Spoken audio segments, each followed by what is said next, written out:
stuff. What is our goal? Our goal is to make sure that by grade 2 and 3, children must be literate, confidently literate.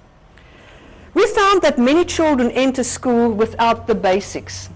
And then they can never climb the ladder of learning. If that is broken, how can they ever start climbing? And you sit with them in your classes. That is a major problem. So what are the foundation for all future learning? And I would just like to stop there. If we all look around us, is there anything without a color? Please show it to me. Is there anything without a shape, even a body shape? Show me anything that a little girl can learn 10 colors in 4 weeks.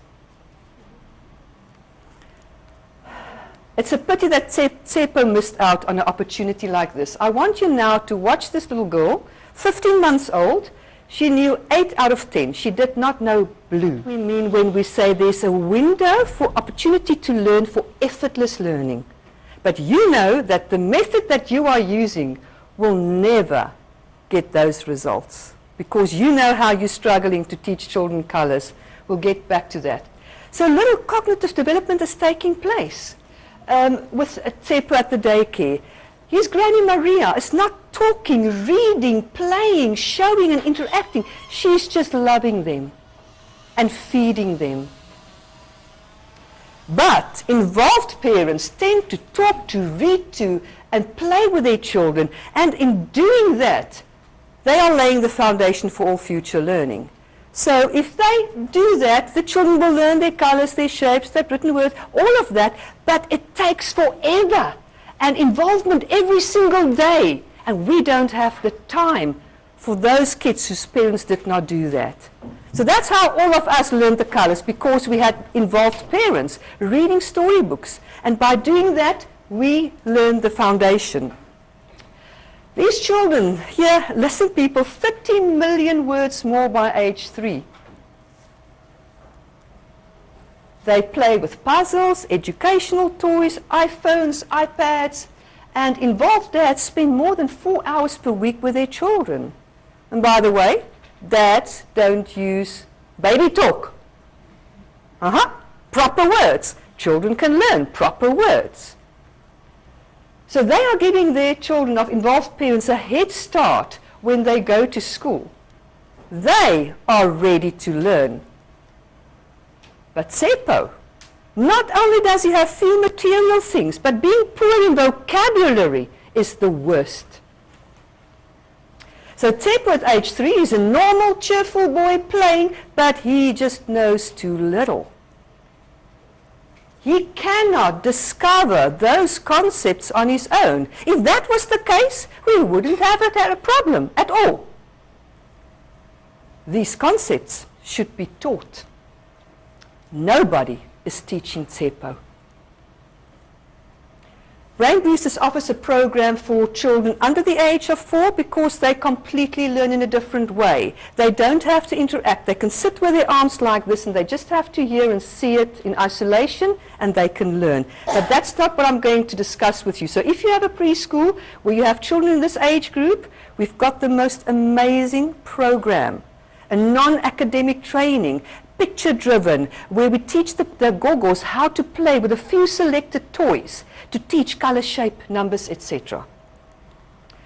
So Tshepo is safe and he gets his food at his new daycare center. But no food for thought. Little or no cognitive stimulation. Children who learn their color, shapes and numbers earlier tend to do better at school. This was in the Scientific American Mind. I explained to you that your whole world is about that. And as soon as you grasp that, the world starts to make sense. And you have your first layer, the first foundation on which you can build everything else. I'm going to show you now a 2-year-old boy that knows 10 shapes after 3 weeks. And I've got to tell you this. Cyril Ramaphosa attended our presentation, Linda, about 2 years ago. And when he saw this video, he was sitting at the edge of his chair. And when that boy had that last shape correct, he said, "Yes, man, I would like you now to sit back and have a look at this boy. Remember, 6 and 7-year-olds know an average of 2 shapes. That is the window of opportunity. But we have to change the methods. Remember, I told you I'm not going to show my own children. Other people's children. Nothing wrong with the kids in this country. It's our methods that's failing them, but I'll get to that now. If he had a chance, Tshepo could too. Human capacity is going to waste every single day in this country. And whenever I say that, I get goosebumps. We are failing the kids in this country. Parents then believe it's the government that should educate their children, and they are all sitting here, the teachers, you have to educate. But if they come to your school without the basics, you are struggling to teach them. So the CAPS curriculum assumes that children have the basics in place. Tshepo and his friends haven't learned enough at the daycare to prepare them. And did you know that only 1 out of 5 children entering school are fully prepared? That's according to the diagnostic review. That's the facts. 18% of children. Tshepo is not one of them, like thousands of other children. Not only is the shortage of qualified teachers a problem, but the current methods that we are using to teach the children of this country. Using an object to teach about color, shape, or number is already applied knowledge. I think I'm going to use this blue plate to show you. This is blue. This is a circle. This is 1. Can you now tell me how on earth should children in your class know to look at the object and not the concept? You cannot touch color. I'm going to show that to you. If you touch this, what are you touching? If you're touching this, you're touching a circle. Huh? You're touching a plate. Are you touching 1? Touching a plate. So people, we are confusing our kids. We are the problem, not the kids. We have to change the methods. There's nothing wrong with the kids. The method, remember the blue plate. We talk about the blue plate methodology of Brainboosters. To go further with that one is, the child hears blue plate. That thing, blue plate. Yellow banana. If you ask the child what color is the banana, can he tell you? No. He hears yellow banana, 1 word. That thing, yellow banana. Red truck. That thing is a red truck. So concepts and objects should be taught separately. You teach blue and you teach plate. You teach yellow and you teach banana. You teach red and you teach truck. Does that make sense?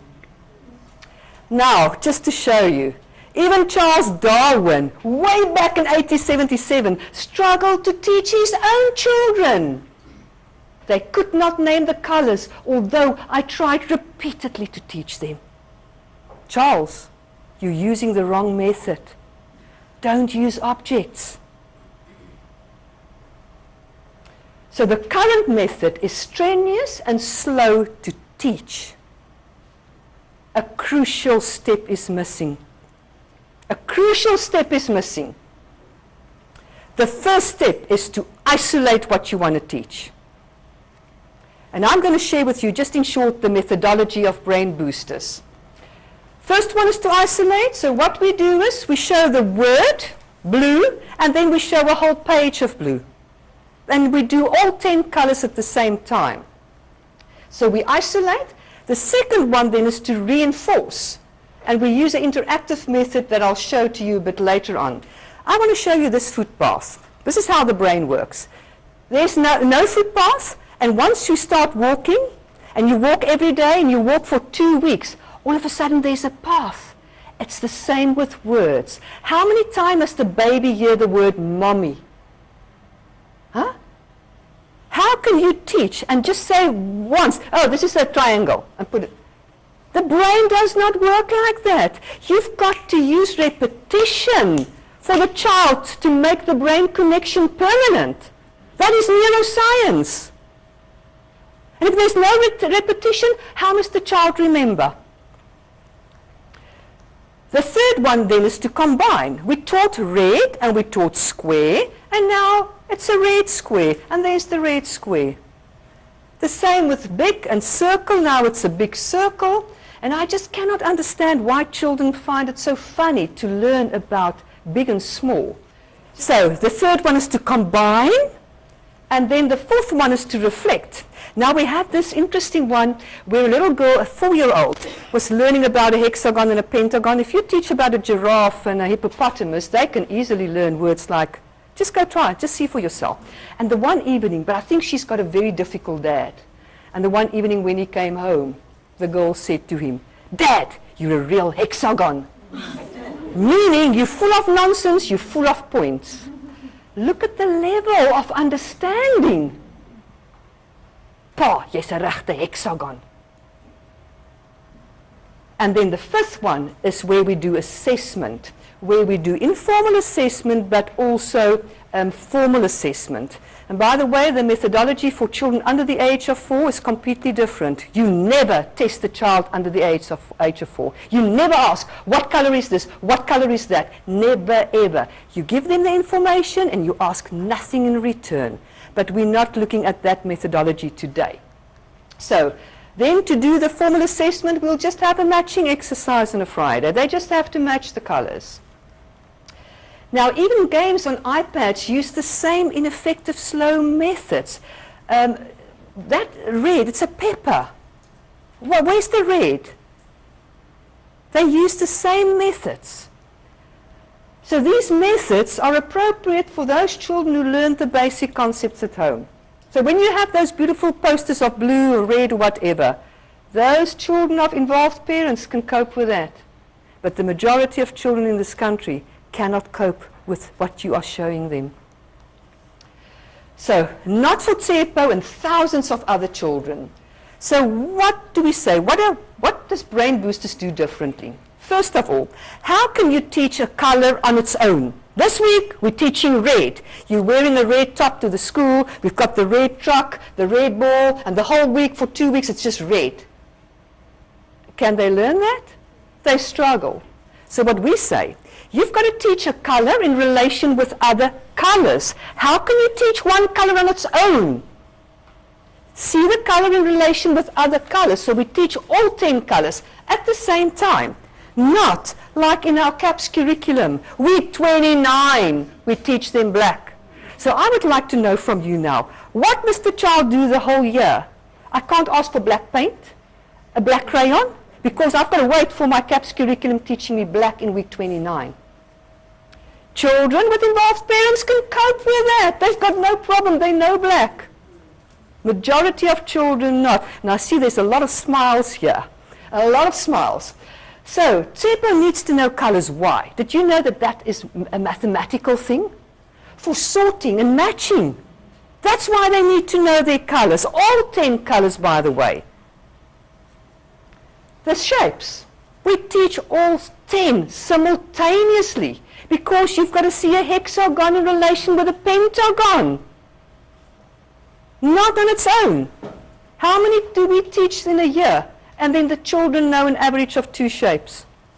So, week 30, teach the children a triangle. They were playing games, whatever, and they don't have the vocabulary because we can only teach that in week 30. Children with involved parents can cope with that.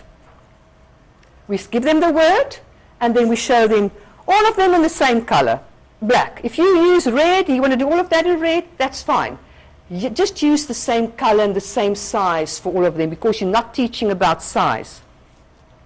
So why must the 2-year-old know 10 shapes? Come on, people. Why on earth do you think are we teaching 2-year-olds 10 shapes? It's the basis for sequencing. Geometry, engineering, and reading. Did you know that that little boy Do you think he will struggle with a P and a B and a D and a 6 and a 9? Do you think he was going to struggle with that? Name 10 shapes.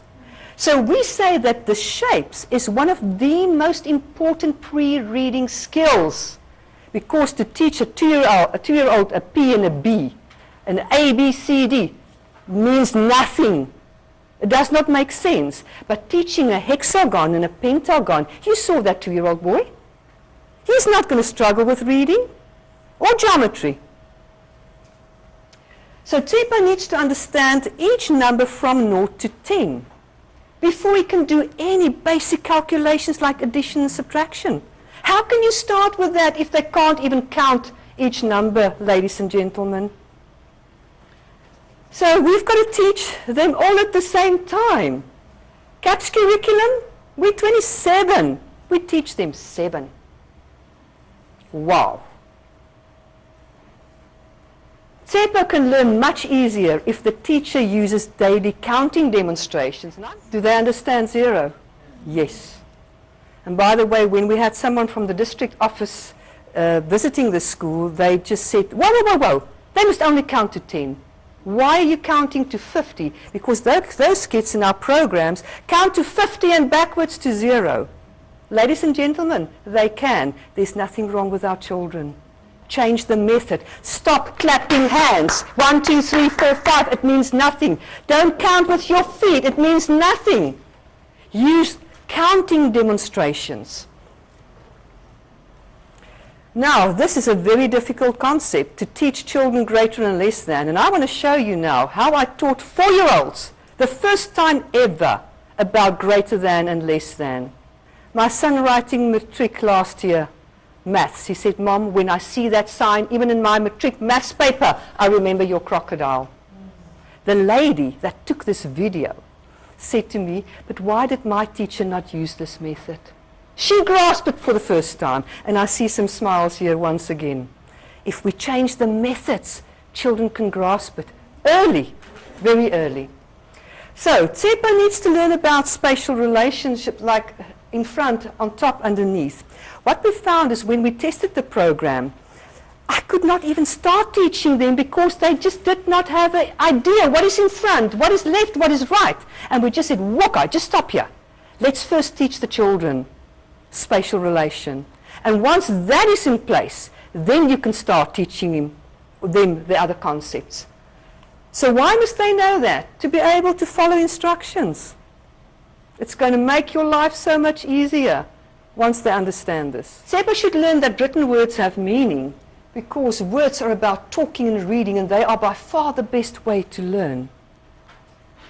I'm going to show you now a 3 to 4-year-old girl that not only knows the colors, but she can even recognize the words. Now, the teacher here is not a qualified teacher. When I was testing to see if the program was working, she said to me, Karina, can I please just shuffle the cards and turn them upside down, showing with a word? Wow, ladies and gentlemen. Do you want to clap? I think let's give her a hand. Let's give her a hand. So not only does she know the 10 colors, but she can even recognize the words. Those are pre-reading skills. Can she read yet? No. But this is part of the whole process. Amazing stuff if we could do this in our country. So games on iPads do not encourage reading. Why do I say it? They've got the word with a picture. Just watch a small child when they play games.